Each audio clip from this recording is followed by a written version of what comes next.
Hey, everybody, welcome back to View from the Top podcast, where we help growth-minded men who desire momentum in their business, their family, and their finances get through the valleys and up the mountain to their very own View from the Top. Hey, welcome back again. I'm glad you're listening in today.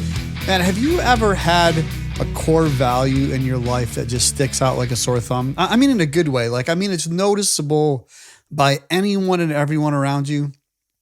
Well, today we're going to deep dive into one of Big A's core values, and that is relationships matter most. So listen in as Big A and I take you behind the curtain on what's worked, what hasn't, and maybe even what we're still struggling with when it comes to our business, our marriage, our family, and our community relationships. So without further ado, let's get the only guy I know that shaves 75% of his skin surface, Aaron Big A Walker. Welcome, Big A. Wait a minute. 75% of my body. I don't have any hair on my legs, and you've accused me of shaving my legs. I thought you shaved your legs. No, I just don't have any hair on my legs. How do you not have any hair on your legs? Is that even a thing? Because there's no hair on my legs. Has there ever been hair on your legs? No. Really? No, never. None. Has there ever been hair on your Zero. head? Yes, I had a lot of hair on my head. I know. I've seen pictures. I'm just kidding. I do shave the vast majority of my head, though, right? I shave that. Well, I thought that was the biggest part of your body. I'm just kidding. Yeah, I'll give you every time. I know. You're right. Big pumpkin head. Man, how you been? I'm doing well, man. Enjoying this wonderful, hot Tennessee summers. It came on quick, didn't it? It went from spring to summer overnight. Yeah, cruising, man, cruising. And these, I'm sure other parts of the country are feeling this too, or hearing this too. But the cicadas are insane this year. Aren't they crazy? Nuts. Yeah, I'll be glad 13 years. They're gone for a 13-year period. Isn't that crazy? They're only here. They breed and they die and they go in the ground and they stay there 13 years and come back. It's like, what's the point? What a life. In the world. It's crazy. They're loud when they're here. So, hey, in the introduction earlier, you did say relationships matter most, our number one core value. And I couldn't be more excited to talk about that today. I mean, it is absolutely our number one core value. Relationships matter most. And I'm really excited about that. But I want to ask you a question before we get into the interview. When you think back over the course of your, 50 plus years now, what's been the most valuable personal connection for you? And you can say their name if you want, or if you'd rather not, that's okay too. But when you think about relationships mattering most, does anybody come to mind for you? Are we going like aside from our spouses? Kind of a thing. I think that's a given, right? All right, and so outside of our spouse. Outside of our spouse. Is there somebody that comes to mind for you? I gotta be like, I have a different example. I have a couple of regrets, but I mean, there's definitely were people that spoke into my life. But I think what we're even talking about today, I know from previous conversations I've had with you, that we approach relationships very different. And man, I just straight up, I'm going to say that like I've had a number of impactful, influential relationships with other men in my life. I could list a whole bunch off. I don't know if there's one though that like just stands out like above them all for all time. Like I've never had that guy that's been like, best buddies, hanging out, speaking into my life, being a good example for years and years and years. I could say my dad, one of my dads, I could say that, but even that, I don't know if that, I'm just being frank and being transparent. Like, I don't know if that would even be true. So I don't have that one person, which I actually saw the notes and I saw this question as I was preparing for the episode, and I got to admit, I didn't want to admit that. I'm just being honest. I mean, that's what we do here though, right? Some of these things we can really add. And then I didn't want to not say people that I'm like, oh, this person's, contributed in my life in this way and this way and this way. But man, like the most valuable personal connection I've ever had. I don't know if I can answer that. And I feel almost embarrassed and ashamed to say that. I mean, we all have areas in our life that we wish were different. And that's one that you're like, hey, I wished I had invested maybe more time or had somebody invest more time. It's okay. It's not wrong. Yeah. Yeah. How about I think you? back. Yeah, I think back. I do want to name a couple of people. It's always dangerous doing that because somebody will hear it and go, oh, I didn't make the list. That's not the case. But for various seasons in my life, there's been a handful of guys that's really meant a lot to me. Alan Lindsay, one of my best friends now for approaching 5 decades. That's a long time, right? To have a guy, he knows everything about me. Hugh Morris, Chris Freeman, two of my accountability partners. We've spent a lot of time together, probably 30 years, getting to know each other. Yeah. But I do want to talk about one particular guy that's none of the three of those guys today that's probably made a consistent impact on my life intentionally. And that's Bob Warren. Bob Warren had a ministry up in Hardin, Kentucky called Basic. And Bob played basketball for Vanderbilt. He was kind of an all-star there back in the 60s. They retired his jersey, and he's got a big trophy case at Vanderbilt with all of his memorabilia in it. It's pretty cool. And then he went on to play for the San Antonio Spurs for about 8 years in pro ball, and then he was saved and accepted Christ and moved back to Hardin, Kentucky, and started a ministry called Basic, where he really walked with people one-on-one in groups, had people up to he had about 350-acre farm, buildings all over it, and they would do conferences. But we probably talked 2 to 4 times a week, I guess, for almost 20 years. And what he poured into me and taught me, quite honestly, when I think about our core values, if I was being totally honest, I wasn't the originator of all those. It came through his mentorship and his teaching and training. So, yeah, Bob Warren. What's cool today is his son, Benjamin Warren, is in our mastermind group. Mm-hmm.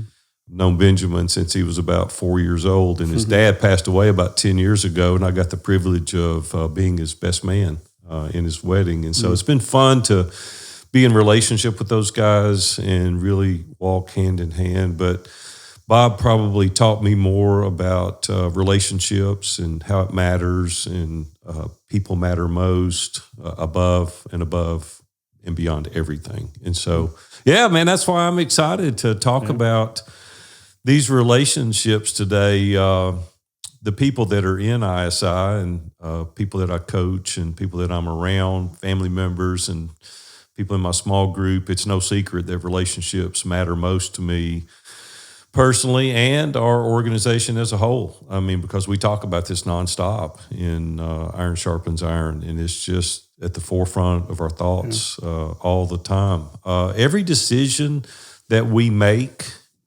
personally and professionally is really filtered through this relationships matter most. It's like, how's it going to impact the relationship, and what is that going to do, and what's that going to mean to me, and are we going to have regrets? And I mean, like, we really think through decisions that we make through that filter. And then when we scale our business, we think, is that going to be beneficial to the relationships that are already here? And we need to make a profit, obviously, but how is that going to impact the relationship? Is it fair what we're charging for the deliverables that we're giving? And, we want to build high net worths. All those things are important. I don't ever want to take away from it. And while you've heard me say numbers of times, I hate it when people that's got a little bit of money says, oh, money doesn't matter. That's just not true. Money does matter. It's a very, very important tool. And we've got to make money, right? We got to make a profit so that we can serve people long term. And so it's important for us that we make a profit here at Iron Sharpens Iron. I have a question for you. Yeah. You mentioned, relationships matter most and you don't want to have any regrets. Do you have any regrets in relationships? Like, do you look back? So I'll give you an example of one of mine that I wish I would have done this differently. So going back to high school, there was a principal. His name was Harold Wolcott. And frankly, he just looked like an owl.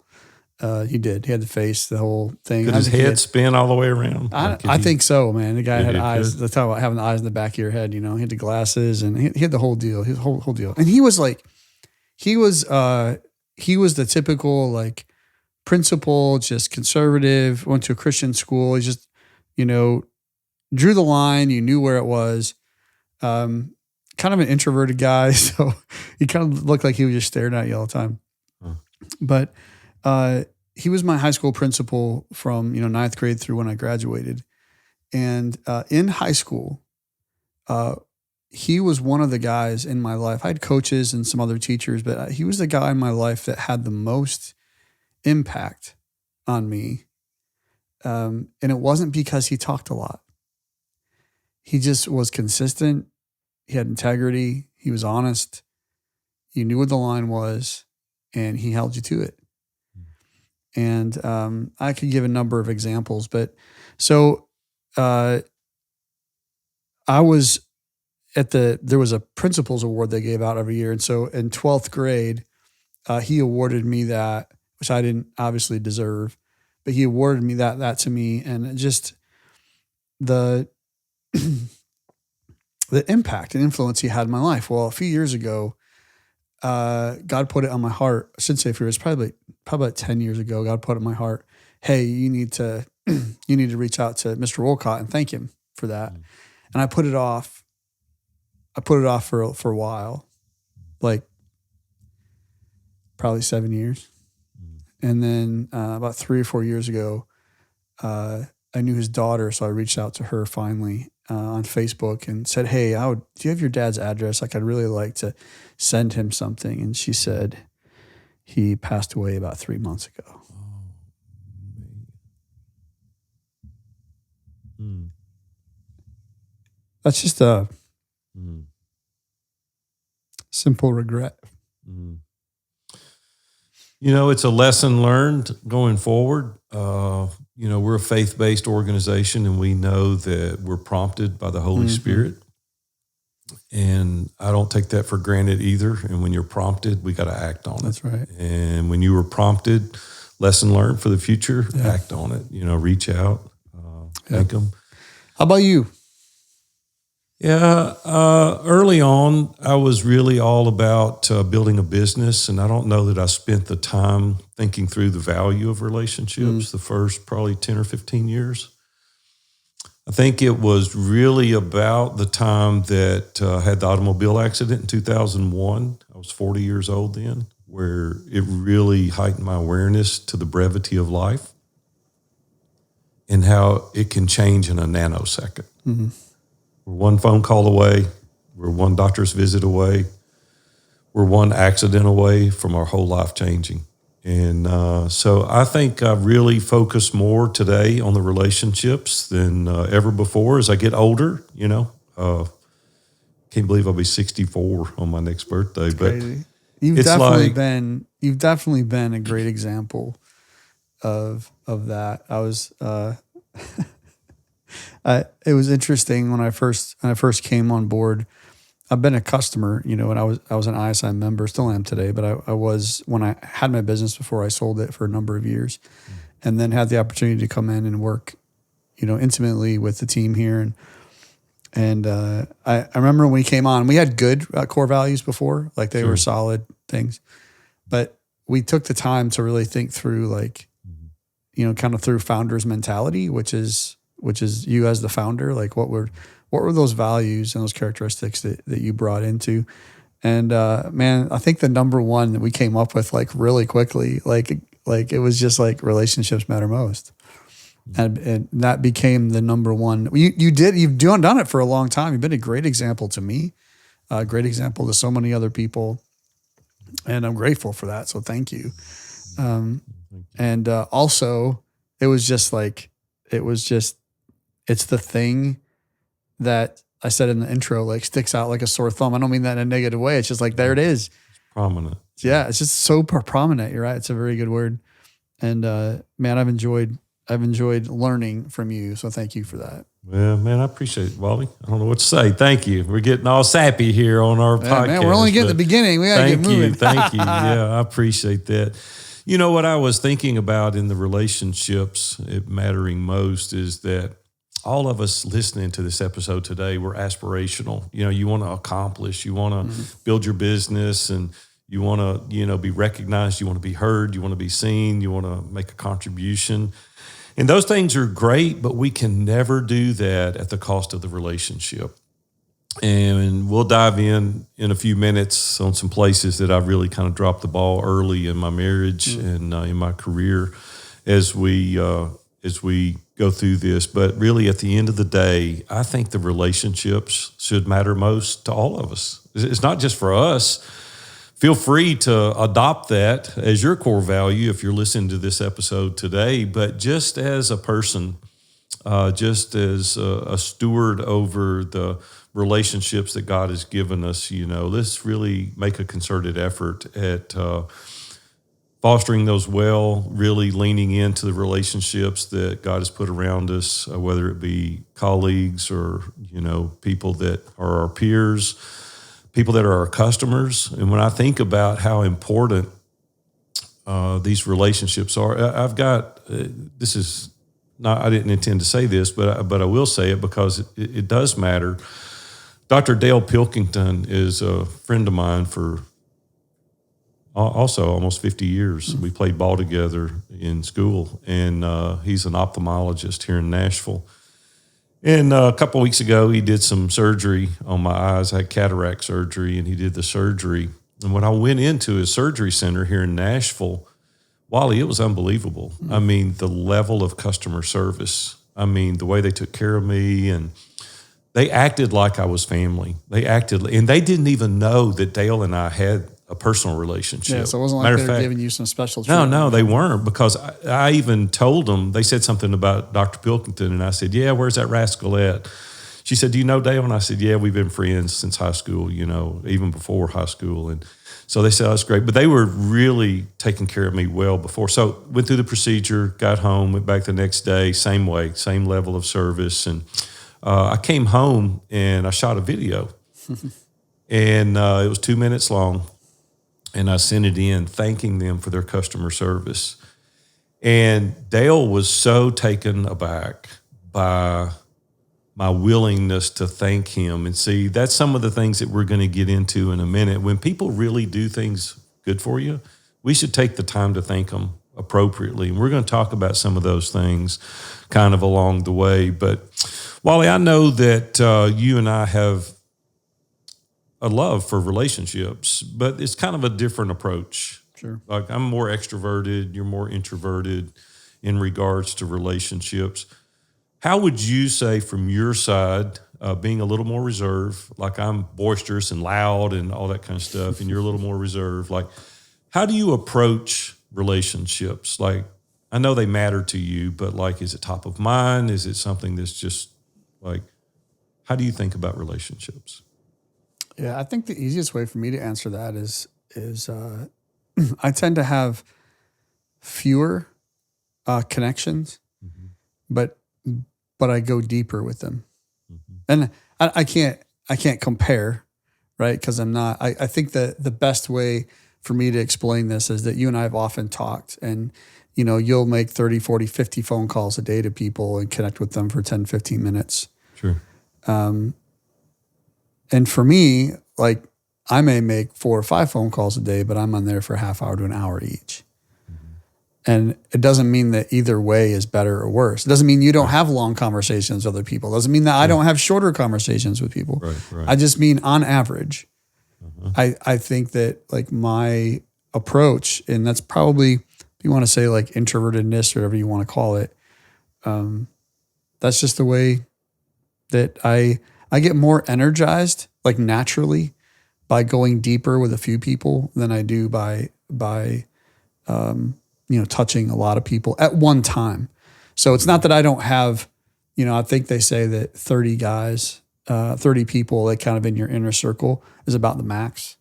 And so definitely have more than 30, but I don't touch them every day. I don't touch them every week. Right. Sure. So it's just, and it's not even intentional.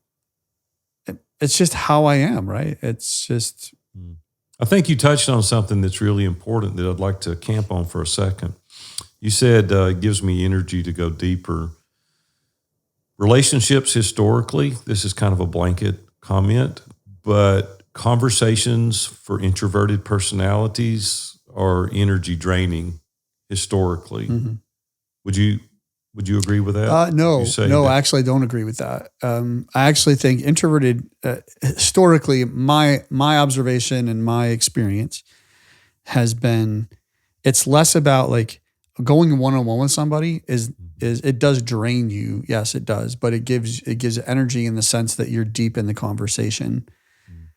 When I'm around a bunch of people at one time, the depth is the key. Yeah. The key to the energy. Yeah. If I'm around someone just like you, right? If I'm around someone that just is annoying and all about themselves and never asks any questions, and that gets old really fast, right? Yeah. If you're the one having to keep the conversation going all the time, and that gets old for anybody, right? That has a desire to want to have any kind of meaningful relationship. Where I get that introverted part, where I get tired and drained, is when and drained isn't necessarily bad. So what I mean by that is like drained, it means I have to re-energize, right, later on. But usually when I'm around like groups of people, that for me, that's my experience. But like in relationship and one-on-ones, it's energizing for me to like get deep and one-on-one and dive into stuff and have interesting conversations. Yeah.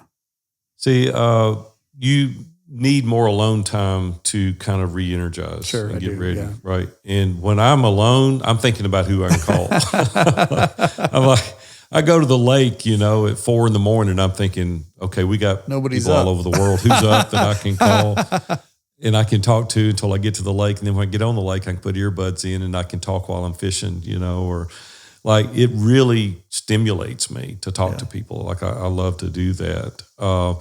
But when I do hit the wall, it's pretty serious. Like, I completely shut down, and it takes a minute, if not weeks, to re-energize, to build that back up, because you go so hard for so long.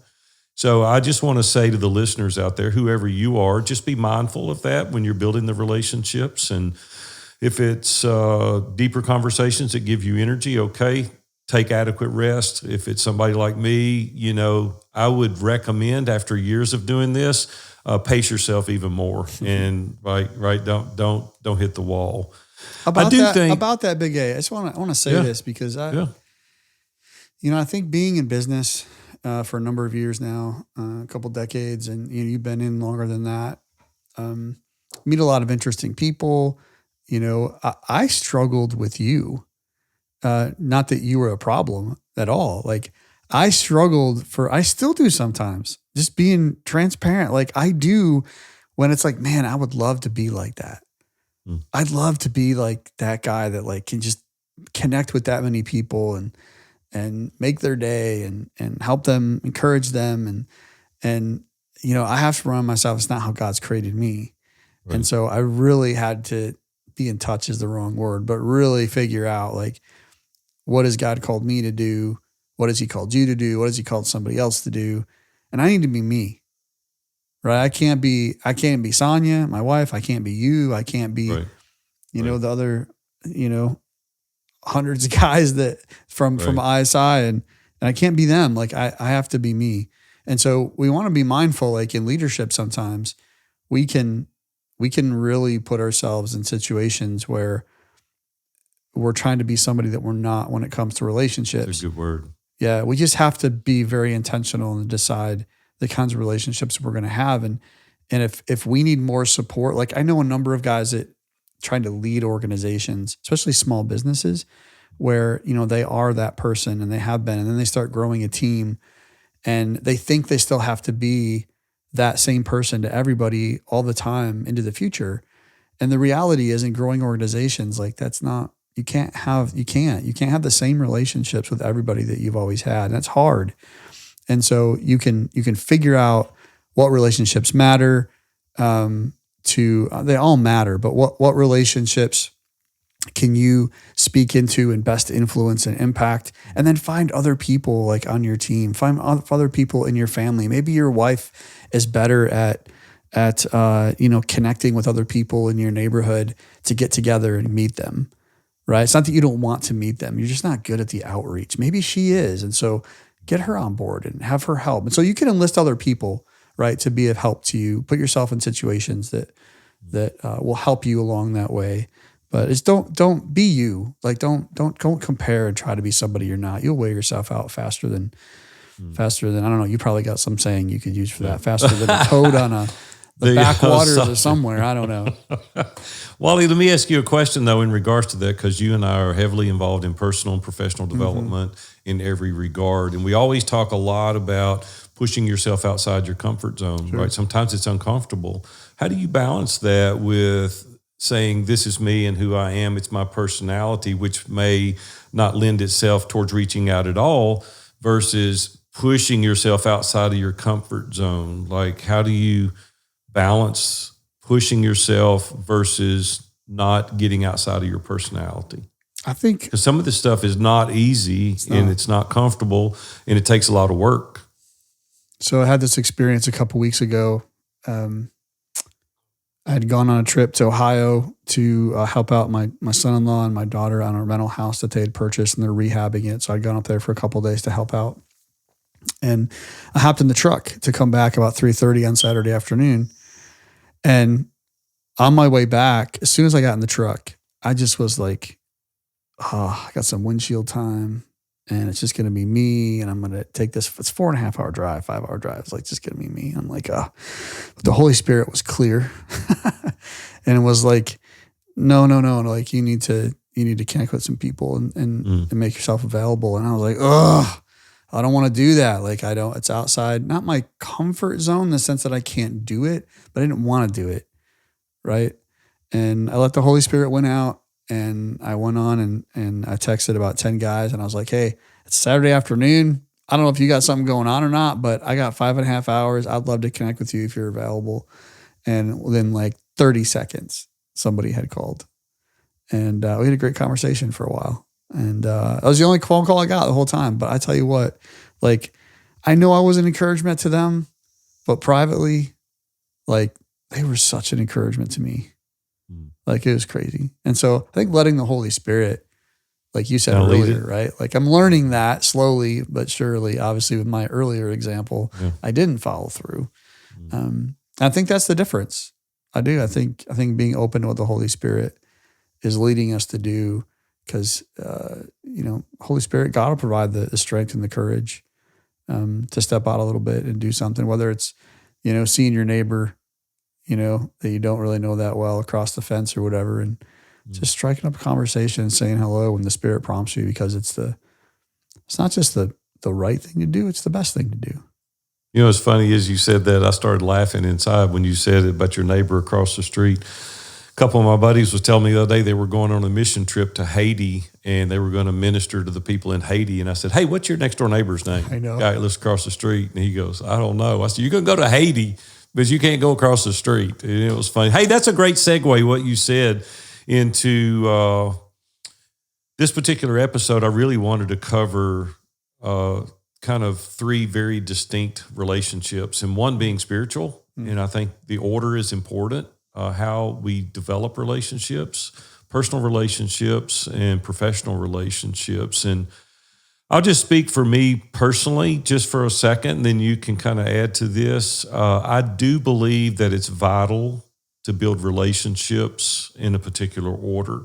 And what I mean by that is I think we as individuals really need to connect spiritually, because I view spirituality as something that sets the stage for other relationships. It gives you the correct filter or the lens, if you will, by which you build the other relationships. Now, not everybody that listens to this podcast is going to be in total alignment, Wally, with you and I. Sure. And I know that completely.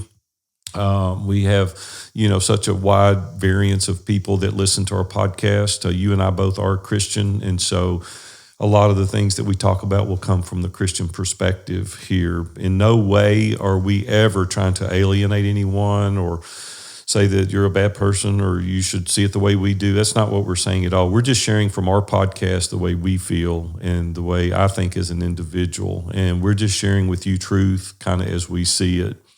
I do believe that if we grasp the concept of being a servant leader, our relationships are far better served. And a lot of people look at that as like, you're a doormat. And I'm like, no, it's not what I'm talking about. It's not that. It's like we're to be servant leaders in our family, in our community, to our customers, to, our colleagues. And I think that's a concept that we've got to get our arms around. There's a one-on-one coaching client that I had recently, and we were talking about that. He's very dominant. He's very forceful. He's a high D personality, and he's tried to run his family like he does his business. And he told me quite honestly, he said, my wife and I are not getting along very well at all right now. I said, well, I don't guess so. If you're treating her the way you're telling me, right, you're not being a servant leader. He said, well, that feels like a wuss. And I said, what do you mean? He said, well, I need to go in and snap my fingers and make things happen. And I'm like, that's not gonna get you very far. That's not gonna get you very far. And he goes, well, I see what you're saying, but I've never done that. And so now for about 3 months, he's been doing that and having conversations. And he texted me the other day and he said, it's been a game changer. He said, I didn't think that would happen, but it's been a game changer. And I think if we can grasp that concept of being a servant leader kind of along the way, I really, really think it will help. What is that? When you talk about servant leader, so like, what does that mean? Like, how do you define that when someone says, yeah, I'm a servant leader? Like, what does that mean? I think it means thinking of yourself less than the person you're serving. So I got it really backwards early in my marriage. Like, I would do things to get recognized. And Robin could pick up on that a mile away, right? She knew it. Or I had other motives. And she's like, why don't you just serve me and meet my needs? And as a result of that, the natural reciprocity will come out of me wanting to serve you more, right? That reciprocity is like you give and you give and you give, and I know there's no underlying motivation. It makes me desirous to serve you the same. Same way in our relationships with our customers. And I don't say that we should go out there and be the doormat, like I said earlier, but I think if the customer realizes you care about them, you really want to give good service, you're really interested in their repeat business, you want to give extra value where you can, you want to see them win, I think that's being a servant leader. Now, they should compensate you well for those services, right? And we should be compensated for that. I think the profits will come if you will take care of the client, stop making the sale, and serve them well. And as a result of that, they're going to tell their friends, and their friends are going to tell their friends, and you're just going to build a really good business by being a servant leader. And you and I have talked about this numbers of times, with people. You can combat them, you can prove you're right, you can argue, you can do those things. You're going to back them in a corner, they're going to come out, they want to defend themselves. And I often tell people it's like grabbing somebody by the arm and squeezing. Their normal inclination is to pull and get away and to defend themselves. And that's what we do, metaphorically speaking, oftentimes, is that we try to not be the servant leader. We try to prove ourselves and show ourselves that we're right.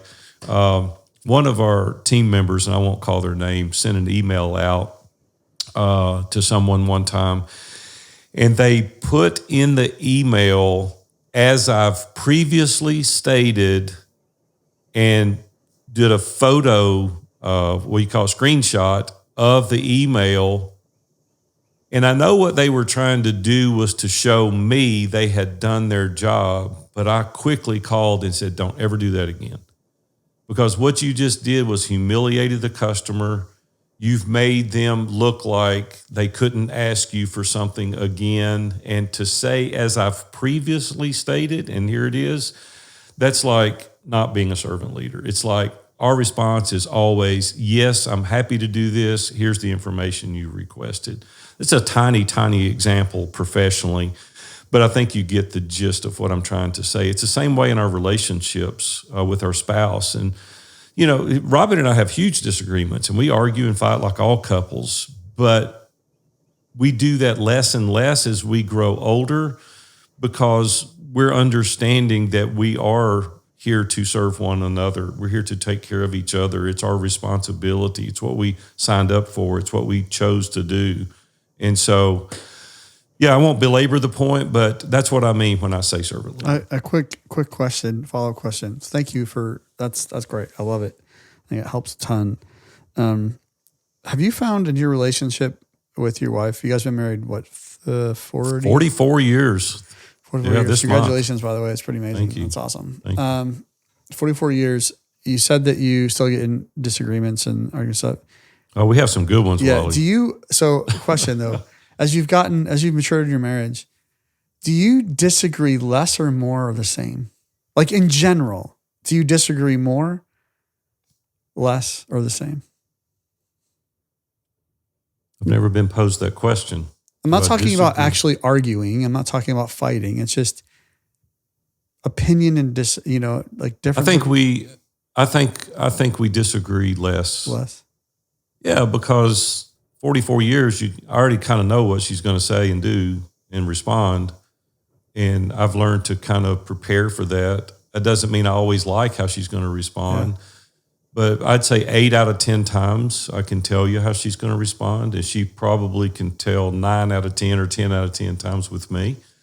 And so I think you handle it differently when you know how they're going to respond. You're kind of prepared and you know what you're going to say. So I would say we still disagree on things. We're two different people. Yeah. We see things differently. And I would say, though, less. I think we disagree less. That's interesting. Asani and I, we've been married 31 years, almost 32. And we are in this season of our marriage where we find ourselves disagreeing more. But it's only because we're getting to a maturity phase of our marriage where we're willing to say what we really think. Yeah. Yeah. So it's interesting, like for me and, been married when I've been married, everybody's marriage is different. And we go through seasons of that. We may go through several weeks where we're like, what the crap? Why are we fighting every day? But I mean, overall, I just think less, for us, it's been so for us, it's been so long that we haven't been willing to really say what we think so we didn't argue. We didn't fight, and now we're getting better at it. So it's interesting. All right, keep going. You really didn't do, for those that are listening, that you're newly married or you've been married 5 or 10 years. Don't do what Wally's done for 30 years. No, don't. Not throwing you under the bus. No, you're right. I agree. You need to sit down. Yeah, this is turning into a marriage podcast episode, but I will say this. 95% of the time we solve problems not during the argument, but when I go to Robin or she comes to me when we're not arguing, and I'll say, I've been thinking about X, and help me understand the way you see this, or help me understand what you meant when you said it. Normally Robin goes, I meant exactly what I said. Or normally, but have the courage to go and have that discussion when you're not arguing. You're not going to solve it when you're arguing. Sure. Yeah. When I think about strong personal relationships, especially like with family, I want to camp out here for a couple of minutes. This is so fundamental to a successful and fulfilling life. And I got this way, way out of balance professionally when I was so focused on building a company. There was a lot of relationship capital spent as a result of me being away, hard charger. And you've been around me for a decade. You know that like when I get involved, like I'm in it. And I was way, way, way more so persistent when I was younger. I had more energy, obviously, then. And so I wasn't a real fun guy to be around. Matter of fact, Chris Freeman and I just went to Lake Fork in Dallas, Texas and fished. And we just got back actually last week. And on the way down there, of course, it's 600 miles down there. So we had a lot of windshield time. And we were talking, reminiscing. And he said, Big A, I want to tell you something. I said, yeah. He said, the first 5 years, I loved being around Robin, but I hated being around you. And I said, what? And he goes, Robin's always been so sweet. He said, you were an arrogant beehole. And I said, what are you saying? He goes, I'm just telling you, man, I didn't enjoy. Now, this is 30 years ago he was talking about. But he said, now he said, you're my best friend. And I thought, that's cool to see that relationship over time. But that's what I'm talking about when I'm saying that we've got to do a real self-reflection about the way we're treating people, the way we're treating our family, especially our family and our business colleagues as well. But if you want to be successful long-term, you have got to get your family's relationships in a good spot. And I'm going to tell you something, man. There's nothing that takes any more work, nothing, than your family relationships, because you're in the house with these kids. The kids get married, they move away, but they're still in the family. The grandkids come along. Everybody's got different personalities. I think they should do it one way. You get the in-laws and you got other factors, and it just complicates things over and over.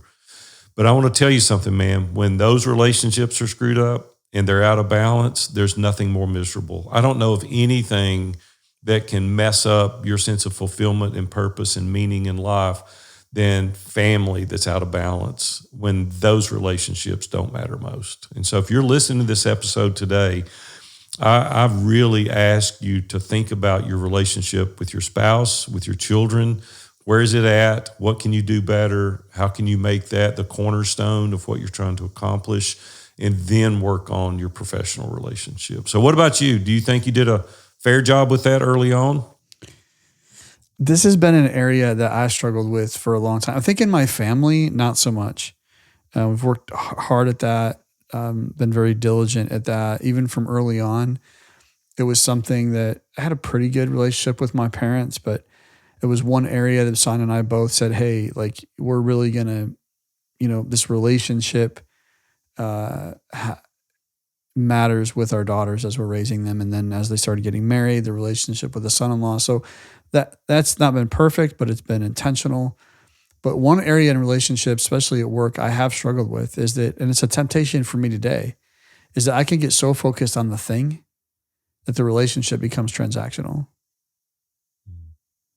And it's a struggle for me today at times. I have to be reminded of that.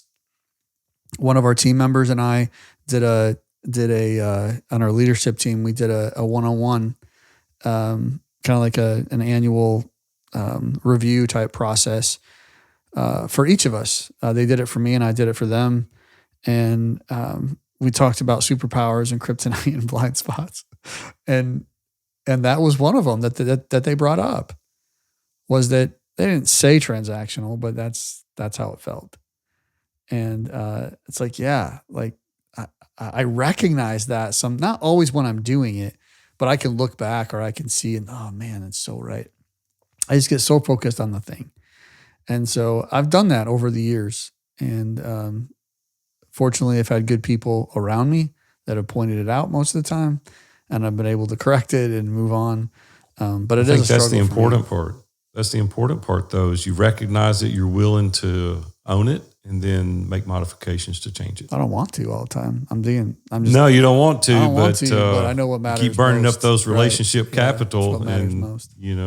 It is. There's some practical things that we can do kind of as we go through building our relationships. I'll just go through quickly some things that I do when I'm building my spiritual relationship, because we said earlier that's one of the things that we should really focus on first and foremost. For me, the majority of the time, I would be lying if I said it was 100% of the time. I'm not 100% of the time, but the vast majority of the time, I'm having a quiet time in the mornings, 15, 20 minutes.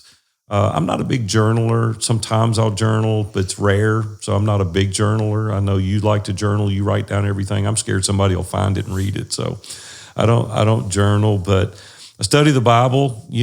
I'll listen to praise and worship music oftentimes. I pray. I get in my hot tub. That's a quiet spot for me, and I love to pray there because there's no distractions. It's 4 or 4:30, 5 o'clock in the morning, so it's still dark outside, and I love to sit out there in the hot tub. It's just so relaxing to me and pray. And the other thing that we've made a practice my entire life, not just as an adult, but from the time I was a child forward, is going to church and being with a small group. Like our small group, there's 10 couples. We meet in each other's homes, and we've been doing that for over 20 years with the same 10 couples. And we've built a life together. We travel together. We, eat out together. We play cards. Last night, I was one of their houses till 9:30 or 10 o'clock playing cards after dinner. And it's just continual building that small group life with people and getting to know them intimately. So for me, spiritually, those are some of the things that we do. What about you, Wally? Yeah. What are No, a man, couple of things you do? You're spot on Similar? with all those. Yeah, I think those are great. The consistency part. I'm not a 4:30 guy, but my 6:30, 7 o'clock, get out on the back patio with my journal. Time for and my lunch Bible. at that time. Yeah, you're having lunch. I think the important part is find a time that you can commit to and that works for you and stick with it, building that relationship. Relationships, even spiritually, we tend to forget this, but good relationships with your wife and your kids and the people in your circle of influence, like it takes time. Yeah. There's no substitute substitute for time. And that's the same goes with our relationship with God. There's no substitute for time invested, and not just praying and talking, but praying and listening, being on the receiving end of the conversation as well.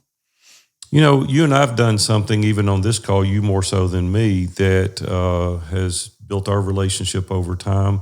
As we start transitioning out of spiritual, talking about personal just for a second, there's nothing that substitutes to build a relationship for quality time there either. I mean, you can't build a meaningful relationship with people you don't spend time with. And so that's why I'm always going to dinner with our friends, and we're doing traveling together. We're playing pickleball together. They're at our house playing cards. We're at their house playing cards. We're playing cornhole. They're coming over playing ping pong. Whatever, it's just spending time, just getting to know them. So listen, don't isolate. If you're listening to this today, you're not going to build personal, long-term relationships, isolation. You're just not going to do it because you got to get to know the people. Hey, Big A, I want to ask this question about this because I sat with a group of 8 to 10 guys from our church, actually, in a small men's group some months ago, and we met for a while together and got to know each other a little bit. And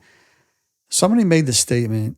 We were talking about our dads, and somebody said, "Man, like, why don't I'd love to have this." They were talking about this story about his dad and how he's got these buddies that they do this thing with, every month or every year, whatever it was. It was something about they're all into like old cars, and they've been doing it for decades, right? And you've talked about doing things for decades with other people, and they were talking about this. And one of the guys says, "Man, I would love, to have that today. Like, I would love to like have these relationships like my dad's have." And a number of the guys were like, yeah, I'd love to have that too. And I was sitting there and I was like, huh. So I started asking questions. I'm like, cause I don't have that as much as I would like to too. And so started asking questions. I was like, so when was the last time that you went on a fishing trip with somebody?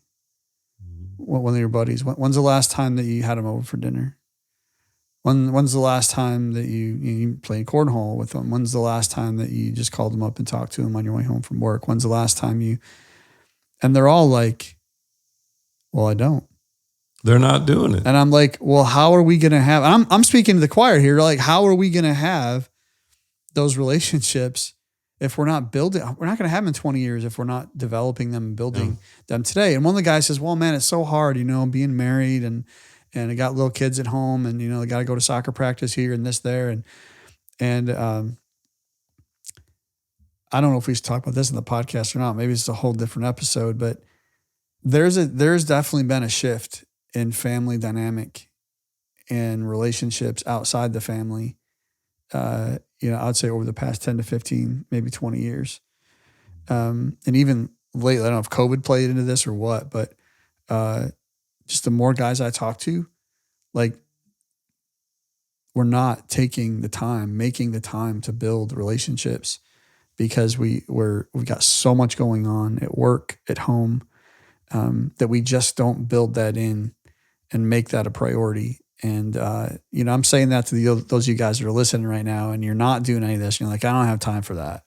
It's like, well, we're going to find ourselves alone at our funeral. Yes. I'm like, not to be weird about it, but we're just going to miss out, I think, on so much if we don't find a way to be creative, set some priorities, decide on the things that are really important. I know we talk about a lot of this in ISI. We have these pillars of transformation. One of them is relationships. Yes. And so we focus on that. We make it an intentional thing, and we have some accountability around that. So, Wally, I'm not going to go off on a rant. I could, but I won't. But I will say, and you said it much more eloquently than I'm going to, but I think it's accurate to say we're not making the time to do the things that matter the most. And I think that we have to. Chris Freeman texted me and Hugh Morris day before yesterday, spur of the moment. You guys want to go eat Mexican tonight? We said, yeah. Took a shower, put on clothes, went there and ate Mexican. We do that kind of stuff all the time. And a lot of people will be like, I'm tired. I don't want to go. We had a blast. We sit there in that booth for a couple of hours and laughed and told stories. It's hard. It takes effort, but the rewards are so great. It's worth it. It's good. And so I just want to encourage those that are listening today. Next time you're tired, do it anyway. Go do it. And the people that say, kids, listen, we took our kids with us and the kids would go play, right? And it's like, I got to get them to bed early. They're not going to die. They can stay up another hour. They're not. You're It right. is fine. And let them go play and build the friendships. My dad never made any money in his whole life. But the relationships, I stood there when he died in 2006 and greeted people. The line was an hour and a half for 6 hours to see my mom and my brother, my sister and myself, to say what my dad had meant to them. And they had to open up extra rooms at the funeral home, standing room only for my dad's funeral, because my dad took the time to enjoy people. He didn't have any money, but the relationships. And I've seen that modeled my entire life, how important it is for the relationships. And so if you don't get anything out of this episode at all, outside of take the time, do the reps, investing people, the dividends that will be paid will be astronomical. The other thing is really effective communication. You need to talk. And when there's troubled times or there's areas in your relationships, listen, I can't tell you how many conversations I've had that started like this. Hey, Alan. Hey, Chris. Hey, Hugh. I want to talk to you about something that's not going to be fun, but I got to get it off my chest. And we clear the air. Anytime there's a burr under your saddle, it's just going to create a blister. And you're just going to, it's going to be worse. It's going to be harder. The more you procrastinate, the longer you wait, the more difficult it is. And I'm just telling you, man, get that stuff out in the open. If you've got a situation with a friend, you've got to get it out in the open. Effective communication. A couple other things. I know we're getting a little long on the interview today. On this episode, but yeah, I think it's an important episode. The other thing is, you did it earlier to me, and I can't tell you how much it meant to me, is show appreciation. And you showed appreciation to me for, some things earlier in the episode. And it's so touching when people take the time. We do affirmations at the live events, and we stand up and affirm one another in areas that you have affected them or impacted them over the course of the year. And there's something special So happens. powerful. Yeah. It's just something in that moment. You're like, man, you took the time to thank me for making an impact in your life. A friend of mine passed away recently, and about an hour before we recorded this episode, he called me, and I just took the time to talk to him for a minute, and he got emotional. And I didn't know what he was getting emotional about. I thought it was just he was missing his dad, which had been my friend for 40 plus years. And he said, I want to thank you for being my dad's friend. He said, the impact that you've had on my dad, you and Robin have had on my dad, he said, it's immeasurable. And I wanted to take the time to thank you for that impact. And it's meaningful. Something happened for he and I in that call that was meaningful. So I just want to say, show appreciation. A couple other things that I think is important, and I've even done keynote speeches around this, and I won't do that today, but let their story be their story.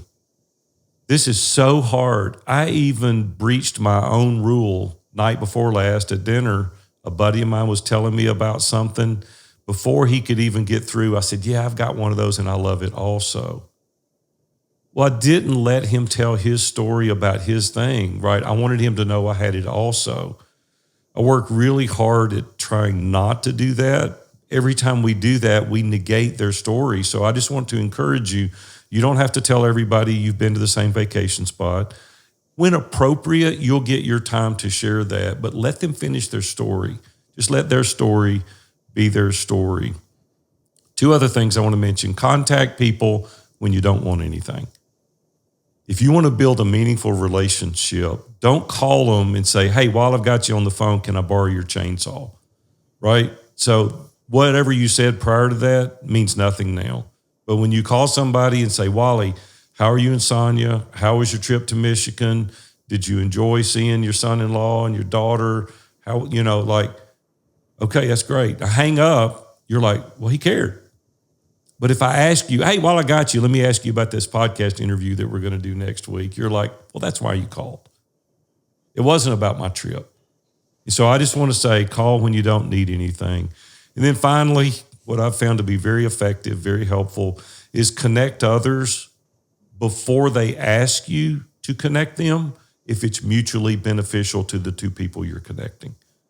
And then also always get permission from the people that you're connecting. Don't just connect me with a bunch of people that have no idea what you're connecting me about. I have no context. It shows people that you care about their success and that you're making a concerted effort at connecting them with somebody that can further their goals. And so, Wally, anything you can add to that? No, man, I think you've said about it all. Those are really good traits to focus on, to have. I love that. Let their story be their story. Man, you said that for a number of years, and it's made a difference for me, and so I appreciate that. We were gonna dive into some professional relationship stuff too. We're gonna have to postpone that for another episode, I think, because we want people to come back and listen. And this one's gone pretty long, but I think a lot of the things that we've talked about, maybe not spiritually, but just practically, some of the things we talked about in personal relationships, absolutely applies to our professional relationships as well. They really do. If you just overlay the personal side onto the professional side, you'll have the tools that you need to create those professional relationships just the same. Wally, I've had fun today. So we kind of wrap up this episode. For the listeners, I hope you've really gained some valuable insight into kind of the heart of connection. That's what we've decided that we wanted to call this, kind of the heart of connection and how relationships matter most. And it's really essential in the role of relationships and how it plays out in our lives. And whether it's spiritual or personal or professional, if you'll take the time to nurture these connections, it's the key to living a fulfilled and balanced life. And I want you to remember today also that building these relationships in the right order, kind of starting with the spiritual foundation, I think it sets the stage for a stronger personal and professional bonds with the people that you deal with. And it's really about being that servant leader, kind of prioritizing our family first. And I always say family is first, and so keep it in that order. And then ensuring that our professional endeavors don't come at the cost of these most cherished relationships, because it can. If you're not careful, you'll have that relationship capital expended on these professional relationships, and you do not want to do that. And I promise you, if you practice these principles, I can almost guarantee that you'll have an amazing relationship in every area of your life so that you too can have that view from the top.